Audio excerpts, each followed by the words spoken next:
ओम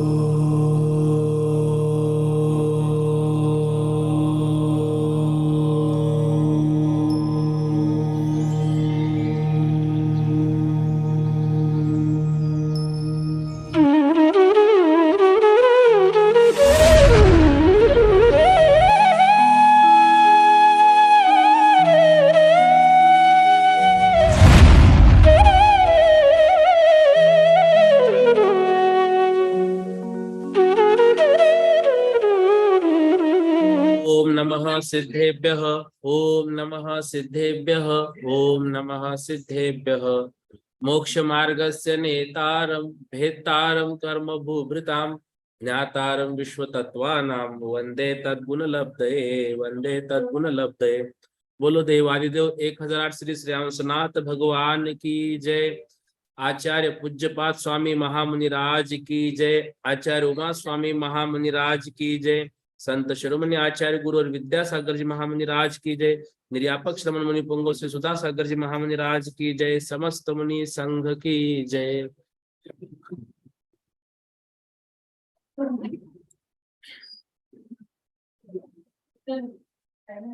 कल जो विषय हम पढ़ रहे थे उसमें मति ज्ञान के नामांतरण की चर्चा थी। मति स्मृति संज्ञा चिंता अभिनिबोध इत्यनर्थांतरम, अर्थात मति स्मृति संज्ञा चिंता अभिनिबोध ये सब पर्यायवाची नाम है किसके?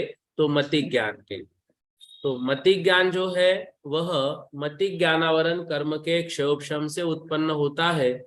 इस कारण से जो मति ज्ञान के अन्य नामांतरण दिए हैं वे भी मति ज्ञानावरण कर्म के क्षयोपशम से होते हैं। इस कारण से उसको मति ज्ञान के पर्यायवाची नाम ही कहा है।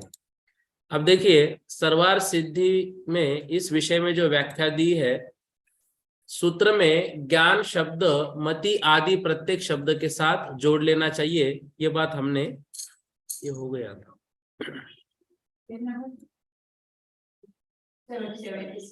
पेज नंबर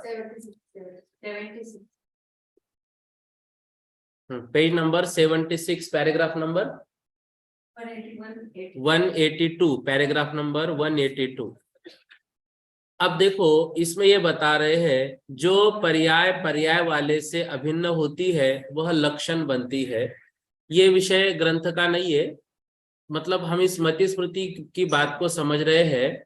तो जो पर्याय और पर्याय वाले से अभिन्न होती है वह लक्षण बनती है। जैसे उष्ण पर्याय अग्नि से अभिन्न होने के कारण अग्नि का लक्षण बनती है। मनुष्य मानव मनुज ये 3 शब्द है लेकिन वो मनुष्य के लिए ही प्रयोग होते हैं। इसी तरह से मति स्मृति संज्ञा चिंता अभिनिबोध ये सभी भी एक मति ज्ञान के लिए ही प्रयोग होते हैं। मति आदि में भी यही न्याय हमें लगाना है। तो स्मृति मति ज्ञान ही हम उसको कहेंगे, संज्ञा को भी मति ज्ञान कहेंगे, अभिनिबोध भी को भी हम मति ज्ञान ही कहेंगे। तो इसका उदाहरण क्या दिया? अग्नि और उष्णता। तो अग्नि जो है, अग्नि को हम अग्नि कहे या उष्ण कहे बात एक ही कहलाएगी क्योंकि अग्नि का स्वभाव उष्ण है। ऐसे मति ज्ञान को मति ज्ञान कहे, स्मृति कहे, चिंता कहे, अभिनिबोध कहे, एक ही बात है। इतना यहाँ पर वो बता रहे हैं। सूत्र क्रमांक 14 पर हम आप चलते हैं। तद इंद्रिया निंद्रिय निमित्तम, तद इंद्रिया निंद्रिय निमित्तम। ग्रंथ में देखिए वह मति ज्ञान जो है इंद्रिय और मन के निमित्त से होता है। सर्वार सिद्धि में इसकी व्याख्या दी है। इंद्र शब्द का उत्पत्ति लभ्य अर्थ होता है इंद्रातीति इंद्र, अर्थात जो आज्ञा और ऐश्वर्य वाला है वह इंद्र है। इंद्र शब्द का अर्थ आत्मा है। वह यद्यपि ज्ञ स्वभाव है तो भी मति ज्ञानावरण कर्म के क्षयोपशम के रहते हुए स्वयं पदार्थों को जानने में असमर्थ है। अतः उसको पदार्थों के जानने में निमित्त माना गया है। वह इंद्र का लिंग इंद्रिय कही जाती है, अथवा जो लीन अर्थात गूढ़ पदार्थ का ज्ञान कराता है उसे लिंग कहते हैं। इसके अनुसार इंद्रिय शब्द का यह अर्थ हुआ कि जो सूक्ष्म आत्मा के अस्तित्व का ज्ञान कराने में लिंग अर्थात कारण है उसे इंद्रिय कहते हैं। जैसे लोक में धूम अग्नि का ज्ञान कराने में कारण होता है, इसी प्रकार स्पर्शनादिकरण कर्ता आत्मा के अभाव में नहीं हो सकते, अतः उनसे ज्ञाता का अस्तित्व जाना जाता है। अथवा इंद्र शब्द नाम कर्म का वाची है, अतः यह अर्थ हुआ कि उससे रची गई इंद्रिया है, वे इंद्रिया स्पर्शनादिक है जिनका कथन आगे करेंगे। अनिंद्रिय मन और अंतःकरण एकार्थवाची नाम है। इसमें एक बात हमको नई पढ़ने को मिल रही है कि तद इंद्रिय अनिंद्रिय निमित्तम, वह मति ज्ञान इंद्रिय और अनिंद्रिय अर्थात मन के निमित्त से होता है। तो यहाँ पर इंद्रिय शब्द कैसे बना ये बात हमको बता रहे हैं। इंद्रिय शब्द इंद्र शब्द से बना है और इंद्र का उत्पत्ति लभ्य अर्थ होता है आज्ञा देने वाला इंद्र, लेकिन यहाँ पर इंद्र का अर्थ लिया है आत्मा। ठीक है ना। तो मतलब इंद्रिया जो है अपने आप में कार्यकारी नहीं है। क्यों? क्योंकि जो समझो जिस अर्थी है, ठीक है ना, उनकी आत्मा चली गई है, इंद्रिया अभी भी उनके पास है, तो वो इंद्रिया काम नहीं कर रही है। क्यों? क्योंकि उसमें आत्मा नहीं है। तो यद्यपि यह स्वभाव है, मतलब इंद्रियों का स्वभाव है जानना, मतलब स्पर्शन रसन ज्ञान जो भी विषय है वो जानकर आत्मा तक पहुंचाना, यह स्वभाव है, फिर भी मति ज्ञानावरण कर्म के क्षयोपशम के रहते हुए स्वयं पदार्थों को जानने में असमर्थ है। यदि मति ज्ञानावरण कर्म का क्षयोपशम होगा तो ही इंद्रिया काम करेगी, अन्यथा काम नहीं करेगी। जैसे हमारे सामने कन्नड़ भाषा की कोई पुस्तक रखी जाए, अभी आंख है हमारे सामने लेकिन पढ़ पाएगी क्या? नहीं। इंद्रियों का काम है ज्ञ स्वभाव होना, लेकिन कन्नड़ भाषा से संबंधित मति ज्ञानावरण कर्म का क्षयोपशम हमारा भी नहीं हुआ, इसलिए इंद्रिया उसके क्षयोपशम के बगैर काम नहीं कर पाएगी। तो जो पहली लाइन है इसको यह समझना है, मति ज्ञानावरण कर्म के क्षयोपशम के रहते हुए स्वयं पदार्थों को जानने में असमर्थ है, अतः उसको पदार्थ के जानने में लिंग अर्थात निमित्त होता है, वह इंद्र का लिंग इंद्रिय कही जाती है। फिर दूसरी व्याख्या कह रहे हैं, जो लीन अर्थात गूढ़ पदार्थ का ज्ञान कराता है उसे लिंग कहते हैं। इसके अनुसार इंद्रिय शब्द का यह अर्थ हुआ कि जो सूक्ष्म आत्मा के अस्तित्व का ज्ञान कराने में लिंग अर्थात कारण है उसे इंद्रिय कहते हैं। अब आत्मा का ज्ञान हमें इस समय तो मतलब आत्मानुभूति नहीं हो सकती है, लेकिन वो आत्मा का ज्ञान हमें स्वाध्याय के माध्यम से पता चल रहा है, तो वो इंद्रिया आत्मा का ज्ञान कराने में भी समर्थ है। और दूसरा आत्मा का ज्ञान कैसे होता है?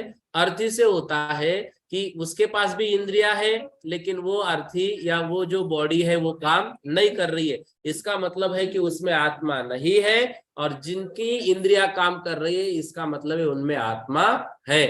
तो जो आत्मा के अस्तित्व का ज्ञान कराने में कारण है उसे इंद्रिय कहते हैं। जैसे लोक में धूम अग्नि का ज्ञान कराने में कारण होता है, मतलब जहां जहां धूम है वहां वहां अग्नि है। फिर वही हुआ, जहां जहां इंद्रिया काम कर रही है वहां वहां आत्मा है, जहां जहां इंद्रिया काम नहीं कर रही वहां पर आत्मा नहीं है। ये स्पष्ट हो गया। इसी प्रकार स्पर्शनादिकरण कर्ता आत्मा के अभाव में नहीं हो सकते हैं, अतः उनसे ज्ञाता का अस्तित्व जाना जाता है। इंद्र शब्द नाम कर्म का वाची है, अतः यह अर्थ हुआ कि उससे रची गई इंद्रिया वे इंद्रिया स्पर्शनादिक है जिनका कथन आगे करेंगे। तो अनिंद्रिय मन और अंतःकरण एकार्थवाची नाम है। ये अनिंद्रिय की व्याख्या उन्होंने एक लाइन में ही बताई, मतलब अभी तक जो व्याख्या उन्होंने की वो इंद्रिय से संबंधित की, और अनिंद्रिय के विषय में सिर्फ इतना बताया, अनिंद्रिय कहो मन कहो या अंतःकरण कहो ये एकार्थवाची ही है। शंका आप कर रहे हैं, अनिंद्रिय शब्द इंद्रिय का निषेध परक है, अतः इंद्र के लिंग में मन में अनिंद्रिय शब्द का व्यापार कैसे हो सकता है? क्या कह रहे हैं? अनिंद्रिय। अनिंद्रिय का अर्थ अगर ऐसा देखा जाए तो क्या होगा? इंद्रिया नहीं। ठीक है ना। अन शब्द अधिकतर नकारात्मक में प्रयोग होता है, जैसे उपस्थित है छात्र और नहीं है तो अनुपस्थित है, अन प्रत्यय लगा। ऐसे यहाँ पर इंद्रिया है और नहीं है तो अनिंद्रिय। तो अनिंद्रिय शब्द इंद्रियों का निषेध परक है। फिर यहाँ मन के लिए उसका व्यापार कैसे कर लिया, मन के लिए कैसे प्रयोग किया? समाधान, यहाँ नय का प्रयोग ईशत अर्थ में किया है। यहाँ नए शब्द जो प्रत्यय उपसर्ग लगा है वह ईशत अर्थ में मतलब थोड़े अर्थ में लगा है, एकदम नहीं के अर्थ में नहीं लगा है। ईशत इंद्रिय अर्थात अनिंद्रिय, थोड़ी इंद्रिय अर्थात अनिंद्रिय। यथा अनुदरा कन्या, जैसे अनुदरा जो शब्द है वो कन्या के लिए प्रयोग होता है। इस प्रयोग में जो अनुदरा शब्द है उससे उदर का अभाव रूप अर्थ न लेकर ईशत अर्थ लिया गया है। उसी प्रकार प्रकृत में जानना चाहिए। अब अनुदरा शब्द है उसका अर्थ यदि हम अन से नकारात्मक लेंगे तो जिसका पेट नहीं है वो होगा, ठीक है ना, वो लड़की होगा। लेकिन यहाँ पर जो अर्थ ले रहे हैं अनुदरा का वो ले रहे हैं अन उदर मतलब पतला है पेट जिसका, वो कन्या। ऐसे यहाँ पर अनिंद्रिय शब्द में अन का अर्थ लिया है थोड़ा है इंद्रिय, जहां पर मतलब मन, वो भी इंद्रिया भले दिख नहीं रही है लेकिन थोड़ा इंद्रिय उसमें भी लगा हुआ है। इस तरह अनिंद्रिय शब्द वहां पर लिया है। मतलब यह भी विषय कितना नया मिल गया कि मन को अनिंद्रिय क्यों कहा। अब देखो अगला, अनिंद्रिय में नय का निषेध रूप अर्थ न लेकर ईशत अर्थ कैसे लिया गया है? स्वयं शंका की स्वयं उत्तर दे रहे हैं। समाधान, ये इंद्रिया नियत देश में स्थित पदार्थों को विषय करती है और कालांतर में अवस्थित रहती है, किंतु मन इंद्र का लिंग होता हुआ भी प्रतिनियत देश में स्थित पदार्थों को विषय नहीं करता और कालांतर में अवस्थित नहीं रहता। यह अंतकरण कहा जाता है। इससे गुण और दोषों के विचार और स्मरण करने आदि कार्यों में इंद्रियों की अपेक्षा नहीं लेनी पड़ती तथा चक्षु आदि इंद्रियों के समान इसकी बाहर उपलब्धि भी नहीं होती। इसलिए यह अंतर्गत करण होने से अंतकरण कहलाता है। इसलिए अनिंद्रिय में नय का निषेध रूप अर्थ न लेकर ईशत अर्थ लिया गया है। यदि मन को पूर्ण इंद्रिय कहा जाएगा तो आंख की भांति ये दिखता नहीं है, मतलब मन दिखता ही नहीं है, तो इसलिए इसको पूर्ण इंद्रिय नहीं कह सकते हैं। इसको ईशत अर्थ क्यों लिया? दूसरा कारण ये बताया, बाकी जो इंद्रिया जानती है उसको वो तुरंत भूल भी जाती है, लेकिन मन ने जो चीज एक बार याद कर ली बार बार हम उसका चिंतन कर सकते हैं। अगर स्पर्श चाहे कि मैंने जो अभी मोर को हाथ लगाया था वो जो मुलायम है वो चीज मुझे वापस तुरंत देखनी है, अभी देख सकते हैं कि हम अभी नहीं, जब मोर हमारे सामने आएगा, जब उनके पंखों को हम हाथ लगाएंगे तभी काम होगा। लेकिन मन ने यदि मोर को देखा है तो मन कहीं पर भी उस मोर को बार बार देख सकता है। इसलिए वह इंद्रिया है और वह इंद्रिय बाहर किसी भी मतलब लिंग की आवश्यकता नहीं रखता है। तो कैसा है वो? अंतर्गत है। अंतर्गत करण होने से उसको अंतःकरण कहा है। करण मतलब भी साधन होता है, तो ये अंतर्गत करण है, अंतर्गत साधन है मन, इसलिए उसको अंतःकरण कहते हैं। प्रश्न कर रहे हैं, सूत्र में तत्पद किस लिए दिया है? सूत्र में तत्पद किस लिए दिया है? उत्तर दे रहे हैं, सूत्र में तत्पद मति ज्ञान का निर्देश करने के लिए दिया है। अब मति ज्ञान का निर्देश यहाँ पर कैसे हुआ? क्योंकि पहले जो नामांतरण दिए थे मति स्मृति संज्ञा वाला सूत्र वो मति ज्ञान से संबंधित था, तो वह ज्ञान इंद्रिय और मन के निमित्त से उत्पन्न होता है, यह बता रहे। तो तत् शब्द किसके लिए आया है? मति ज्ञान के लिए। शंका, मति ज्ञान निर्देश का अनंतर किया ही है और ऐसा नियम है कि विधान या निषेध अंतर्वर्ती पदार्थों का ही होता है। अतः यदि सूत्र में तत्पद न दिया जाए तो भी मति ज्ञान का ग्रहण प्राप्त होता है। तत् शब्द को हटा देते तो क्या होता? मतलब दो शब्द बच जाते सूत्र में लिखने के। फिर उत्तर दे रहे हैं समाधान, इस सूत्र के लिए अगले सूत्र के लिए तत्पद का निर्देश किया है, पहले सूत्र के लिए और अगले सूत्र के लिए। मति आदि पर्यायवाची शब्दों के द्वारा जो ज्ञान कहा है वह इंद्रिय और अनिंद्रिय के निमित्त से होता है, और उसी के अवग्रह, इहा, अवाय और धारणा, ये चार भेद है। इसलिए पूर्वोक्त दोष नहीं प्राप्त होता। यदि तत्पद न दिया जाएगा तो मति आदि पर्यायवाची नाम प्रथम ज्ञान के हो जाएंगे, और इंद्रिय अनिंद्रिय के निमित्त से होने वाला ज्ञान श्रुत ज्ञान कहलाएगा, और इसी के अवग्रह, इहा, अवाय, धारणा, ये चार भेद भी प्राप्त होंगे। इस प्रकार अनिष्ट अर्थ के संबंध की प्राप्ति होगी। अतः इस अनिष्ट अर्थ के संबंध के निराकरण करने के लिए सूत्र में तत्पद का निर्देश करना आवश्यक है। बात को समझ रहे हैं? देखो उन्होंने स्पष्ट कह दिया। उदाहरण देखिए, मान लो भरत बाहुबली वहां से आ रहे हैं। क्या कहा? भरत बाहुबली वहां से आ रहे हैं पहले के सूत्र में। फिर भरत के कोई नामांतरण बता दिए, भाई ये भरत है, इनको चक्रवर्ती भी कहते हैं, इनको और कुछ कहते हैं, तो मति स्मृति संज्ञा ये भरत के नामांतरण बताए। फिर भरत कौन है? तो भरत चक्रवर्ती है और भरत चक्र रत्न चलाने वाले हैं। ठीक है। अब तत् शब्द जो दिया है ना, वो तत् शब्द से उस वे भरत जो है वो चक्रवर्ती है और चक्र चलाने वाले हैं। अगर ऐसा नहीं करते तो भरत और बाहुबली दोनों भी चक्र चलाने वाले कह देते। ठीक है ना। हमने कहा पहले भरत और बाहुबली दोनों आ रहे हैं, फिर ये कहा भरत चक्रवर्ती आदिनाथ के पुत्र, ये उनके नामांतरण है, और फिर नीचे कह दिया वे भरत चक्र चलाने में समर्थ है। यदि ऐसा नहीं कहते, सिर्फ कहते कि वे चक्र चलाने में समर्थ है, तो भरत और बाहुबली दोनों को लेना पड़ता। ठीक है ना। इस बात का निराकरण करने के लिए वे शब्द लगाना जरूरी है, क्योंकि भरत की बात आ रही थी। ठीक है। अब विषय देखो क्या कह दिया। मति ज्ञान जो है वह मति ज्ञान के स्मृति संज्ञा चिंता अभिनिबोध ये नामांतरण है, और वह मति ज्ञान किससे होता है? मन और इंद्रियों के निमित्त से होता है। यदि वह शब्द नहीं लगाते ना, तत् शब्द नहीं लगाते, तो मति और श्रुत दोनों ज्ञान ग्रहण करने पड़ते, क्योंकि आद्य परोक्षम कहा था। भरत और बाहुबली आ रहे हैं, ऐसी उसके लिए क्या कहा था? आद्य परोक्षम, आदि के दो ज्ञान परोक्ष है, तो मति और श्रुत वहां पर ना लिया जाए। और अनिष्ट क्या होता? इसके बाद का सूत्र जो है अवग्रह, इया, अवाय और धारणा, वे मति ज्ञान के भेद है, न कि श्रुत ज्ञान के।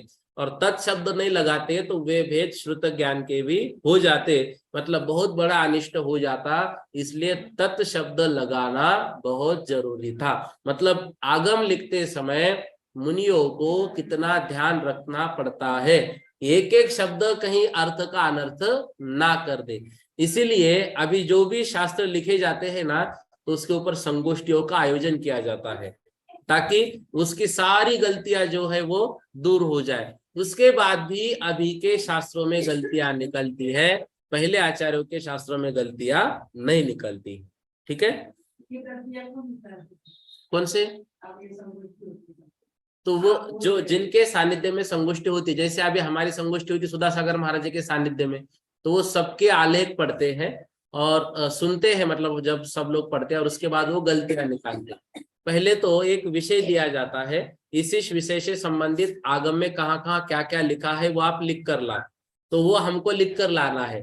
फिर उसमें जो गलतियां कहीं कहीं हमको नजर में आती है, इस शास्त्र में इस विषय में ऐसा लिखा है, इस शास्त्र में ऐसा लिखा है, तो फिर यदि वो गलती है तो फिर महाराज जी कहते हैं कि देखो इसमें से ये बात सही है, इसको ग्रहण करना। और यदि दोनों बातें प्रामाणिक सटीक होती है तो फिर वो बताते हैं देखो इस अनुसार ये भी सही है, इस अनुसार ये भी सही है, तो ऐसा वो निर्णय देते हैं। ये सही करने के ये सब क्या वो आयोजन होता है। हाँ, ऐसे ही पहले काल में क्या होता था, ग्रंथ लिख दिया तो उस ग्रंथ की वाचना होती थी। तो उस वाचना में अभी हम जैसे देखते हैं शीतकालीन वाचना है, तो उसमें जो संगस्त मुनि है वो रहते हैं, लेकिन पहले ऐसा रहता कि बहुत सारे साधु एक जगह पर आकर फिर उसकी वाचना होती थी, और फिर उसमें वो सब बातें बताई जाती थी। तो सारे साधु फिर उसको सुनकर यहाँ ये ऐड करो, यहाँ पर ये है, यहाँ पर ये, ऐसी बातें होती थी। तो हाँ, उसको उसके विषय में जो दिया है वो लिखते हैं और फिर वो पढ़ते हैं वहां पर, ठीक है ना। निकालना ही पड़ता है वो तो। अभी से देखो, अभी अगले साल पंचाशती काय का होगा आलेख, तो उन्होंने अभी से बोल दिया, तो साल भर वो अब रोज पढ़ना है। अब 4-4 गाथा भी रोज पढ़ी तो 170 गाथाएं हो जाती है वो। हाँ, वहां नहीं, वहां पेज रहता है सामने, लिख के ले जाते हैं, लेकिन फिर भी कौन से शास्त्र में क्या है ये याद करना ही पड़ता है, क्योंकि वो तो क्रॉस क्वेश्चन भी होते हैं, जो पब्लिक बैठी रहती है वो क्रॉस क्वेश्चन भी पूछते हैं। फिर जो परीक्षक होते हैं वो थोड़ा परेशान करते हैं कि सही में पढ़ के आए हैं क्या, ऐसे किसी का कॉपी करके आए। तो ये सब बातें वहां पर चेक होती है और फिर उसका रिजल्ट दिया जाता है। नहीं, इस बार दूसरा आया ना। हाँ, नहीं ठीक है ना, हो जाएगा। हाँ, है वो तो। चलो ठीक है। इस प्रकार मति ज्ञान की उत्पत्ति के निमित्त जान लिए, किंतु अभी उसके भेदों का निर्णय नहीं किया, अतः उसके भेदों का ज्ञान कराने के लिए अगला सूत्र कहते हैं। इतना ही दिया है उसमें, विशेष अर्थ और कुछ नहीं नीचे। किस किस विषय का है वो, पढ़ो। में मति ज्ञान की उत्पत्ति के निमित्तों की चर्चा करते हुए वे इंद्रिय और मन के भेद से दो प्रकार के बतलाए हैं। यद्यपि इस ज्ञान की उत्पत्ति अर्थ और आलोक आदि भी निमित्त होते हैं, पर वे अव्यभिचारी कारण न होने से उनका यहाँ निर्देश नहीं किया है। इसी टीका में इंद्रिय अनिंद्रिय शब्द का अर्थ क्या है, इस प्रकार प्रकाश डालते हुए इंद्रियों को जो प्रतिनियत देशों को विषय करवाने वाला और कालांतर में अव्यवस्थित करने वाला तथा मन को अन्य देश में स्थित पदार्थों को विषय कराने वाला और कालांतर में अवस्थित नहीं रहने वाला बतलाया है। तो इसका तात्पर्य यह है कि जिस प्रकार इंद्रिया देश और काल दोनों की अपेक्षा नियत विषयों को ग्रहण करती है, वैसा मन नहीं है। इस प्रकार मन का विषय नियत नहीं है, उसकी इंद्रिय गम्य और इंद्रिय सब विषयों में प्रवृत्ति होती है। इसका दूसरा नाम अंतःकरण जो है, इसका स्पष्टार्थ टीका में किया गया है। सुलभ है मतलब आसान है, ठीक है ना। मतलब यहाँ पर बता रहे हैं कि इंद्रिया जो है पर्टिकुलर उनका एक विषय है, मन का कोई विषय नहीं है। क्यों? यदि हमारे मन ने इमली को याद किया तो मुंह में पानी आ गया, मतलब स्पर्शन इंद्रिया का काम किसने कर दिया? मन ने कर दिया। तो मन जो है वो सभी जगह का कार्य करता है, इसलिए उसको अलग रखा है। दूसरा, उसका स्थान निश्चित नहीं है, मतलब हम दिखा नहीं सकते कि ये मन है करके।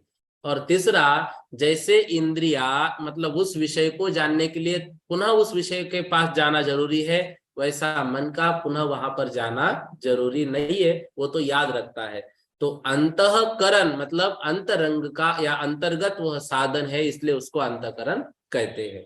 ठीक है, 5-15। हाँ, मति ज्ञान की उत्पत्ति के निमित्तों की चर्चा करते हुए वे इंद्रिय और मन के भेद से दो प्रकार के बतलाए। हाँ।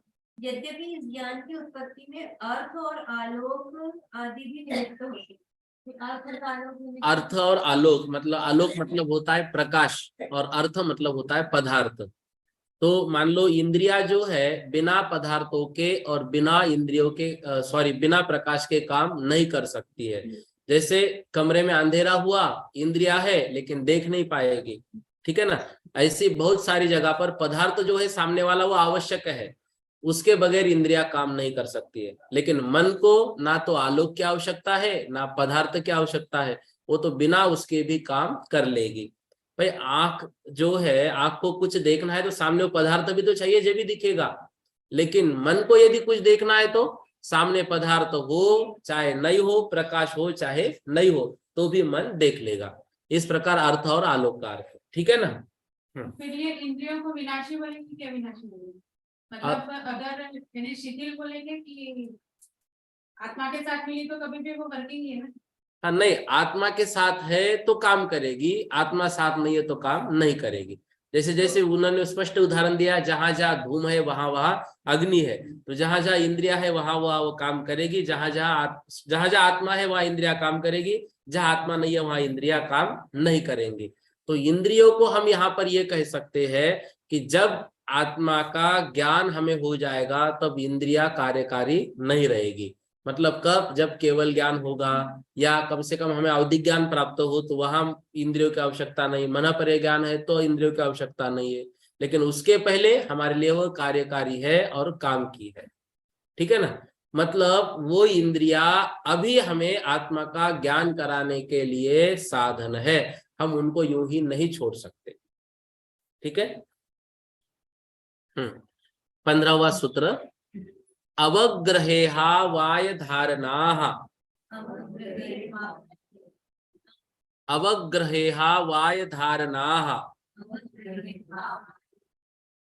अब मति ज्ञान के भेदों का वर्णन कर रहे हैं। अवग्रह, इहा, अवाय और धारणा, ये मति ज्ञान के 4 भेद है। तो सर्वार सिद्धि के अनुसार व्याख्या यहाँ पर हम पढ़ते हैं। देखो, अवग्रह, इहा, अवाय और धारणा, इस विषय में हमने तत्वार सूत्र में बहुत सुना है। ठीक है। अब सर्वार सिद्धिकार उस विषय में क्या कहते हैं, उस बात को समझते हैं।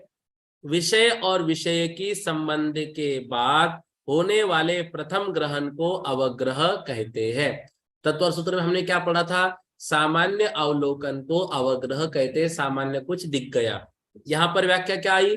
विषय और विषय के संबंध के बाद होने वाले प्रथम ग्रहण को, प्रथम ग्रहण जो हो गया, विषय मतलब जो देख रहा है और विषय मतलब जिसको देख रहा है, तो इनका जो प्रथम ग्रहण होगा वो अवग्रह है।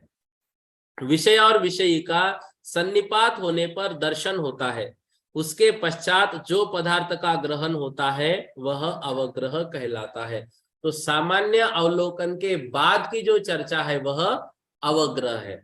मतलब हम कहीं से जा रहे हैं और हमें कुछ दिख गया, कुछ दिख गया, तो वो जो कुछ है वह अवग्रह है। ठीक है। और उसके पहले भी एक अवलोकन होता है, उसको सामान्य अवलोकन कहते हैं। उसको शब्दों में उसका वर्णन नहीं कर सकते, लेकिन मतलब कहने के लिए ऐसा है कि हम किसी ओर जा रहे हैं और एक अस्पष्ट सा कुछ दिख रहा है, तो वो सामान्य अवलोकन होगा। ये कहने के लिए उदाहरण ही हम ले सकते हैं, बाकी दर्शन का विषय हम कह नहीं सकते शब्दों के माध्यम से।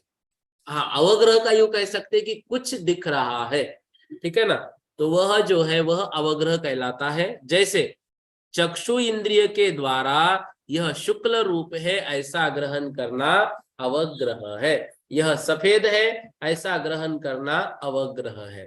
ठीक है। जैसे ये जब हम तत्वार सूत्र पढ़ रहे थे तब बैनाला जी को प्रश्न पूछा था कि ये शुक्ल रूप है, ये उदाहरण क्यों दिया, कोई और उदाहरण दे देते, मतलब ये काला रूप है, नीला रूप है।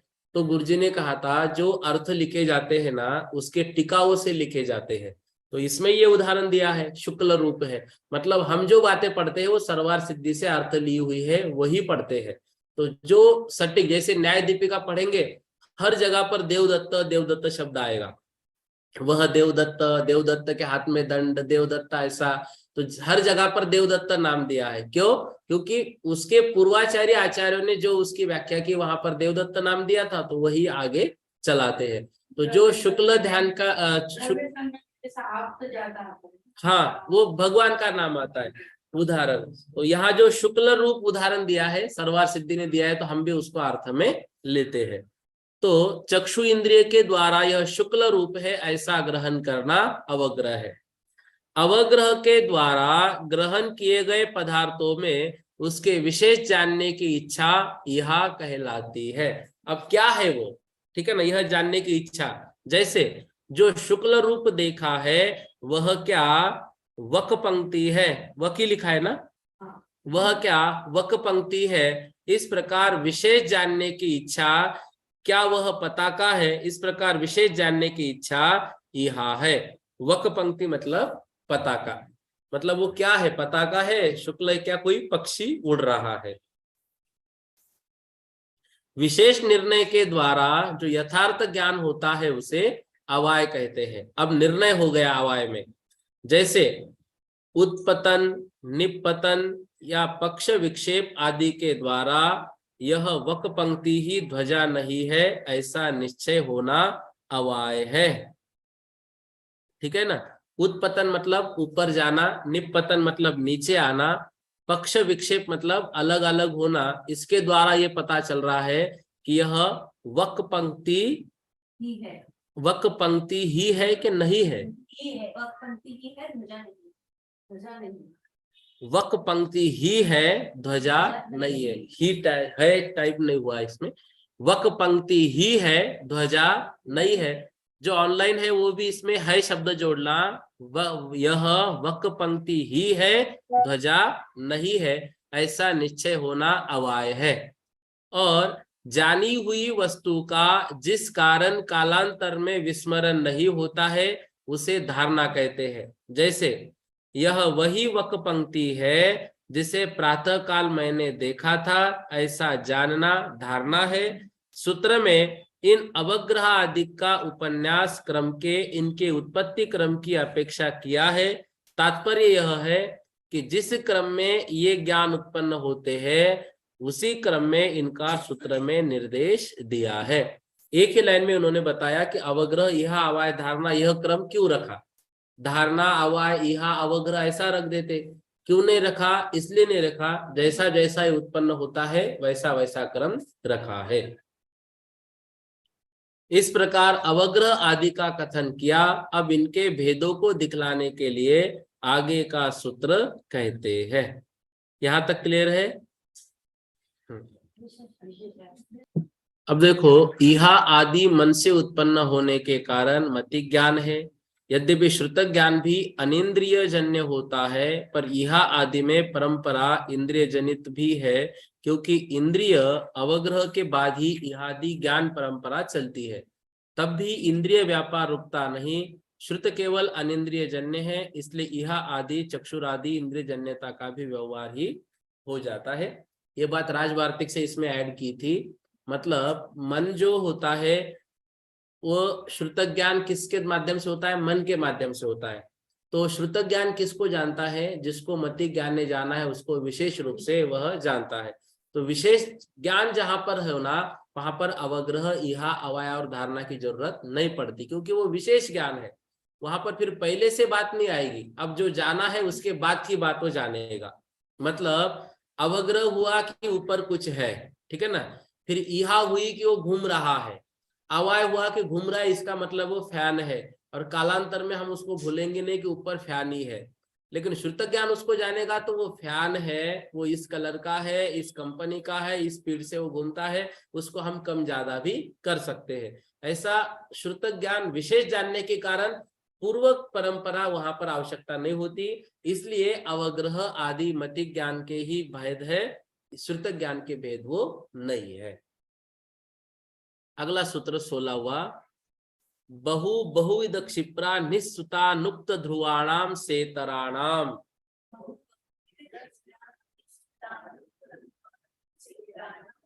बहुविध क्षिप्रा निस्सृता नुक्त ध्रुवाणाम सेतराणाम।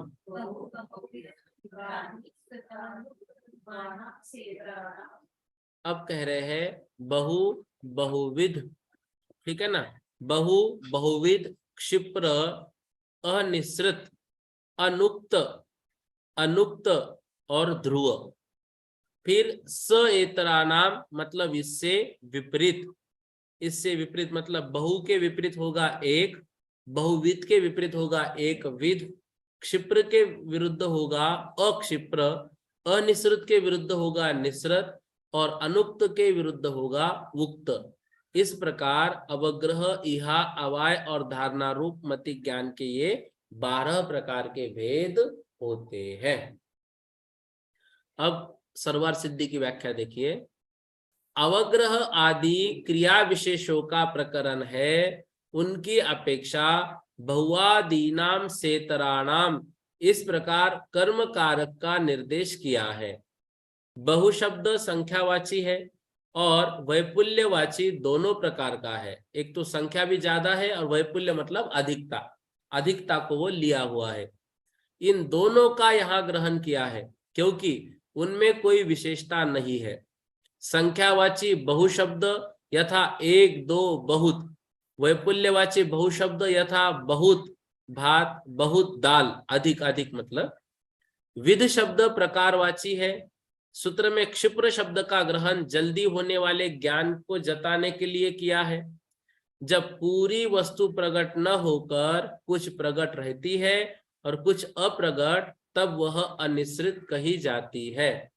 यहाँ अनिश्रित अर्थ ईशत निश्रित है, अतः इसका ग्रहण करने के लिए सूत्र में अनिश्रित पद दिया है। जो कहीं या बिना कहीं वस्तु अभिप्राय से जानी जाती है, उसके ग्रहण करने के लिए अनुक्त पद दिया है। जो पदार्थ ग्रहण निरंतर होता है, उसको जताने के लिए ध्रुव पद दिया है। इनसे प्रतिपक्षभूत पदार्थों का संग्रह करने के लिए सेतर पद दिया है। मतलब जो बातें हमने पढ़ी उससे उल्टा जानने के लिए सेतर पद दिया है। बहुत का अवग्रह, अल्प का अवग्रह, बहुविध का अवग्रह, एक विध का अवग्रह, क्षिप्र का अवग्रह, अक्षिप्र का अवग्रह, अनिश्रित का अवग्रह, निश्रित का अवग्रह, अनुक्त का अवग्रह, उक्त का अवग्रह, ध्रुव का अवग्रह और अध्रुव का अवग्रह, ये अवग्रह के 12 भेद है। इसी प्रकार यह आदिक में प्रत्येक के 12 भेद है। ये सब अलग अलग 5 इंद्रिय और मन के द्वारा उत्पन्न कराने चाहिए। इनमें से बहु अवग्रह आदि मति ज्ञानावरण कर्म के क्षयोपशम से प्रकर्ष होते हैं, इतर नहीं। बहु आदि श्रेष्ठ है, अतः उनका प्रथम ग्रहण किया है। कुछ आचार्यों के मत से क्षिप्रानि श्रुत के स्थान पर क्षिप्रनि श्रुत ऐसा पाठ है।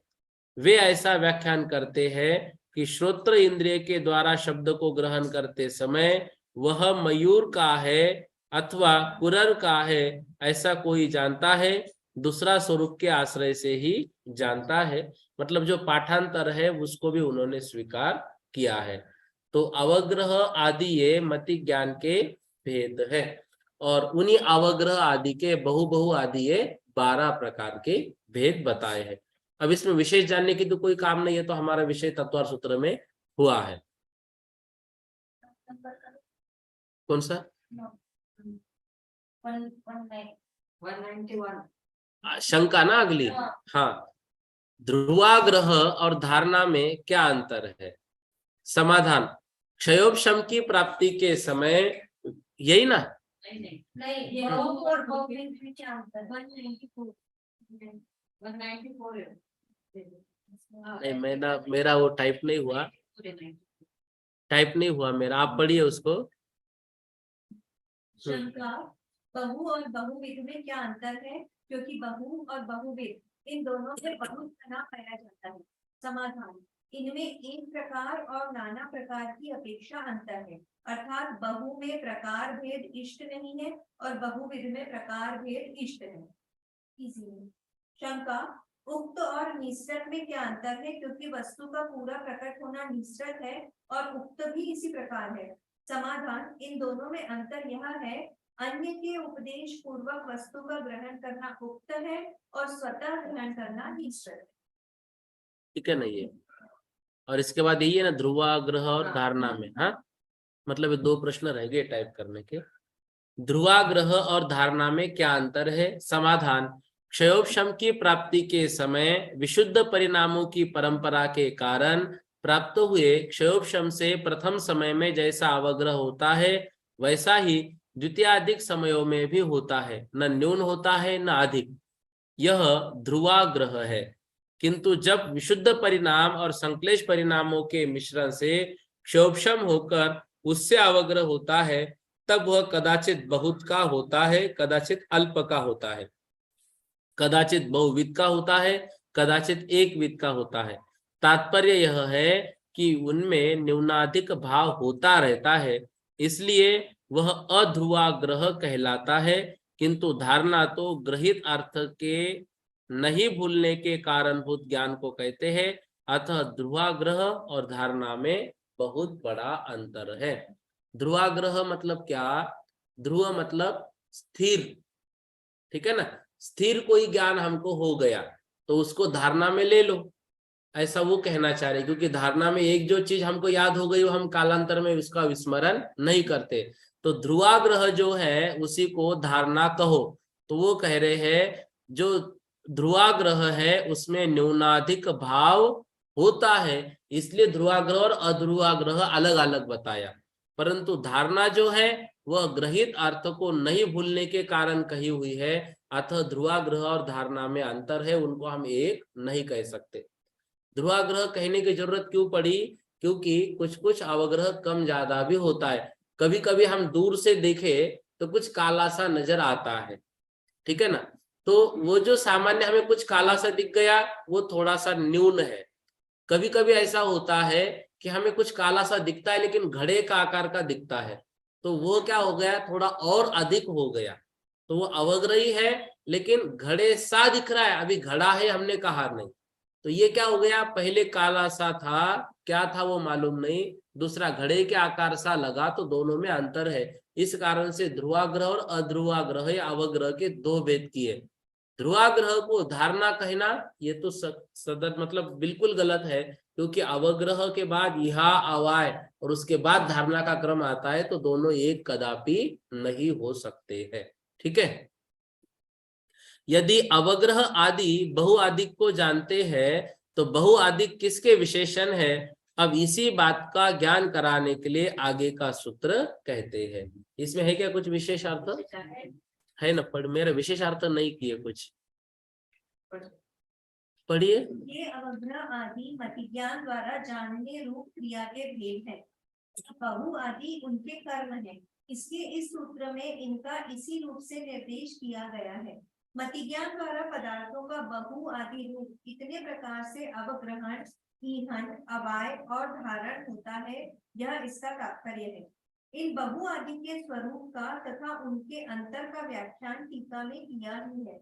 मालूम होता है कि पूज्यपाद स्वामी के समय इस सूत्र के दो पाठ प्रचलित थे और उनका दो प्रकार से व्याख्यान भी किया जाता था, जिनका उल्लेख पूज्यपाद स्वामी ने स्वयं किया है।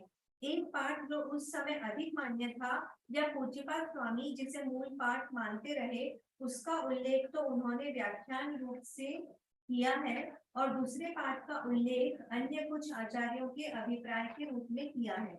इन दोनों व्याख्यानों में जो अंतर है वह इस प्रकार है। मूल पाठ के अनुसार अनिश्चित ज्ञान अवयव के ग्रहण के समय ही पूरे अवयवी का ज्ञान होना और निश्चित ज्ञान इससे उल्टा, और पाठांतर के अनुसार निश्चित ज्ञान विशेषता को लिए हुए ज्ञान होना, अनिश्चित ज्ञान विशेषता के बिना साधारण ज्ञान होना। शेष कथन सुगम, ठीक है ना, क्लियर विषय है ये। इतना कर लेते, टाइम हो गया।